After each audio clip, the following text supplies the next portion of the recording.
Week 8, Day 4, Leviticus 19 to 20, and Hebrews 7. The Lord said to Moses, "Speak to the entire assembly of Israel, and say to them, Be holy, because I, the Lord your God, am holy. Each of you must respect your mother and father, and you must observe my Sabbaths. I am the Lord your God. Do not turn to idols or make metal gods for yourselves. I am the Lord your God. When you sacrifice a fellowship offering to the Lord, sacrifice it in such a way that it will be accepted on your behalf. It shall be eaten on the day you sacrifice it, or on the next day. Anything left over until the third day must be burnt up. If any of it is eaten on the third day, it is impure and will not be accepted. Whoever eats it will be held responsible, because they have desecrated what is holy to the Lord. They must be cut off from their people.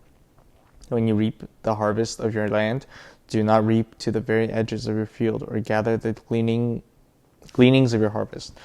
Do not go over your vineyard a second time, or pick up the grapes that have fallen. Leave them for the poor and the foreigner. I am the Lord your God. Do not steal, do not lie, do not deceive one another, do not swear falsely by my name, and so profane the name of your God. I am the Lord. Do not defraud or rob your neighbor. Do not hold back the wages of a hired worker overnight. Do not curse the deaf or put a stumbling block in front of the blind, but fear your God. I am the Lord.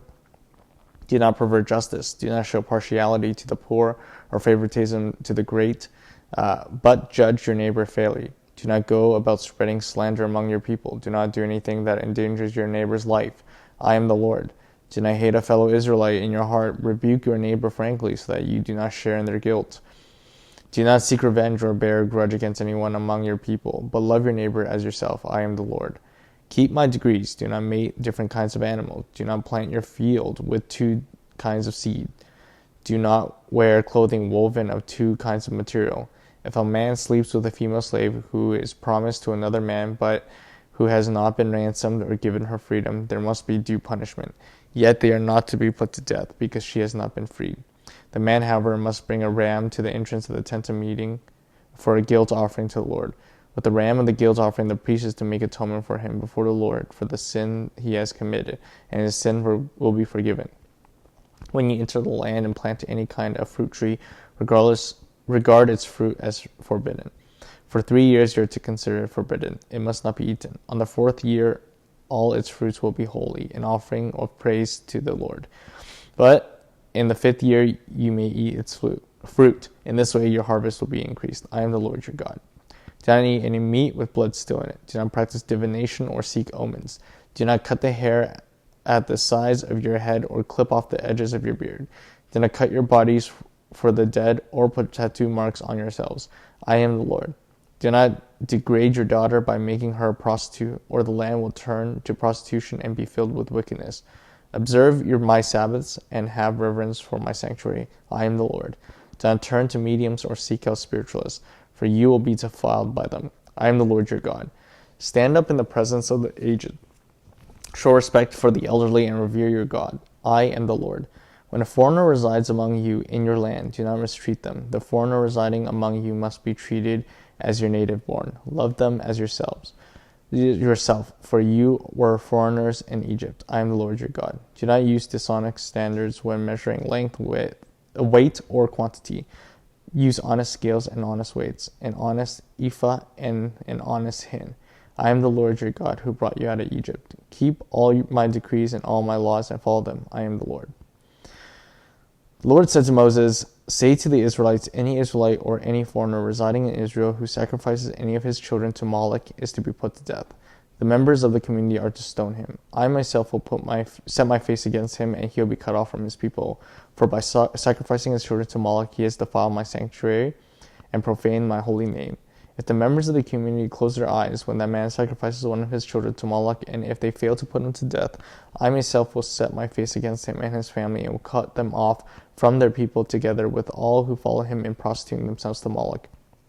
I will set my face against anyone who turns to mediums and spiritualists to prostitute themselves by following them, and I will cut them off from their people.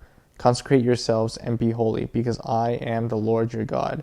Keep my decrees and follow them. I am the Lord who makes you holy.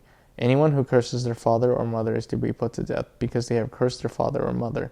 Their blood will be on their own head.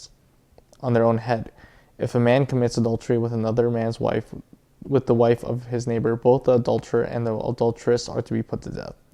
If a man has sexual relations with his father's wife, he has dishonored his father. Both the man and the woman are to be put to death.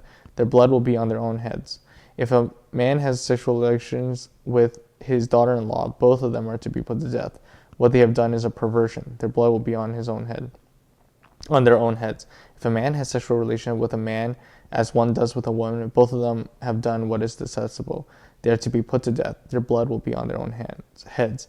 If a man marries both a woman and her mother, it is wicked. Both he and they must be burned in the fire, so that no wickedness will be among you. If a man has sexual relations with an animal, he must be put to death, and you must kill the animal. If a woman approaches an animal to have sexual relationships with it, kill both the woman and the animal. They are to be put to death. Their blood will be on their own heads. If a man marries his sister, the daughter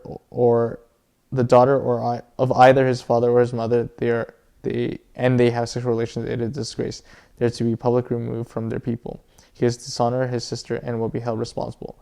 If a man has sexual relations with a woman during her monthly period, he has exposed the source of her flow, and she has also uncovered it. Both of them are to be cut off from their people. Do not have sexual relations with the sister of either your mother or your father, for that would dishonor a close relative. Both of you will be held responsible. If a man has sexual relations with his aunt, he has dishonored his uncle. They will be held responsible, and they will die childless. If a man marries his brother's wife, it is an act of impurity. He has dishonored his brother. They will be childless. Keep all my decrees and laws and follow them, so that the land where I am bringing you to live may not vomit you out. You must not live according to the customs of the nations I am going to drive out before you. Because they did all these things, I abhorred them. But I say to you, you will possess their land. I will give it to you as an inheritance, a land flowing with milk and honey. I am the Lord your God, who has set you apart from the nations. You must therefore make a distinction between clean and unclean animals, and between unclean and clean birds. Do not defile yourselves by any animal or bird or anything that moves along the ground. Those that I have set apart as unclean for you, you are to be holy to me, because I, the Lord, am holy, and I have set you apart from the nations to be my own. A man or a woman who is a medium or spiritualist among you must be put to death. You are to stone them. Their blood will be on their own heads. Hebrews 7.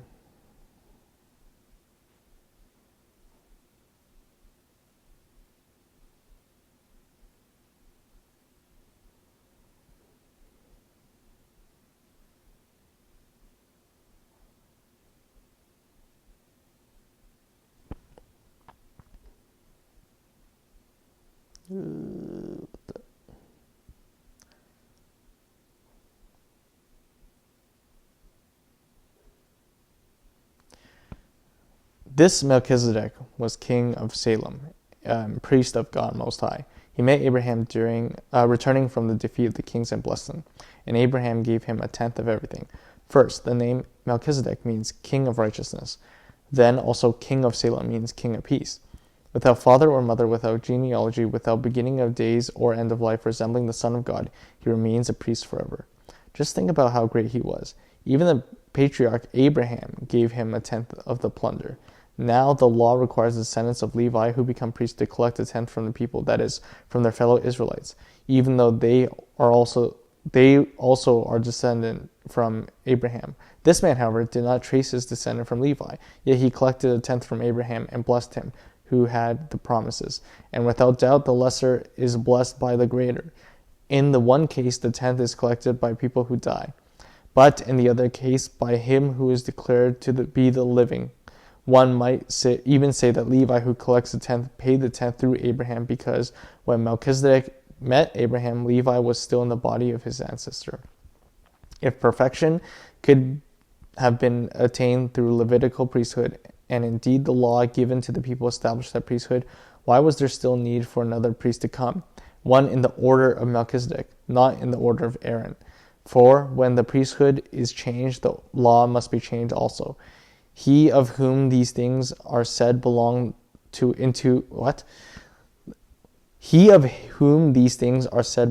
different tribe, and no one from the tribe has ever served at the altar. For it is clear that our Lord descended from Judah, and in regard to that tribe Moses said nothing about priests. And what we have said is even more clear if another priest like Melchizedek appears. one who has become a priest not on the basis of a regulation as to his ancestry, but on the basis of the power of indestructible life. For it is declared, "You are priests forever," in the order of Melchizedek. The former regulation is set aside because it was weak and useless, for the law made nothing perfect, and a better hope is introduced, by which we draw near to God. And he was not without an oath. Others became priests without any oath, but he became a priest with an oath when God said, "The Lord has sworn and will not change his mind, you are a priest forever." Because of this oath, Jesus has become the guarantor of a better covenant. Now, there have been many of those priests since death prevented them from continuing in office, but because Jesus lives forever, he has a permanent priesthood. Therefore, he is able to save completely those who come to God through him, because he always lives to intercede for them. Such a high priest truly meets our need, one who is wholly blameless, pure, set apart from sinners, exalted above the heavens. Unlike the other high priests, he does not need to offer sacrifices day after day, first for his own sins and then for the sins of the people. He sacrificed for their sins once for all when he offered himself. For the law appoints the high priest men in all their weaknesses, but the oath which comes after the law appointed the Son, who has been made perfect forever.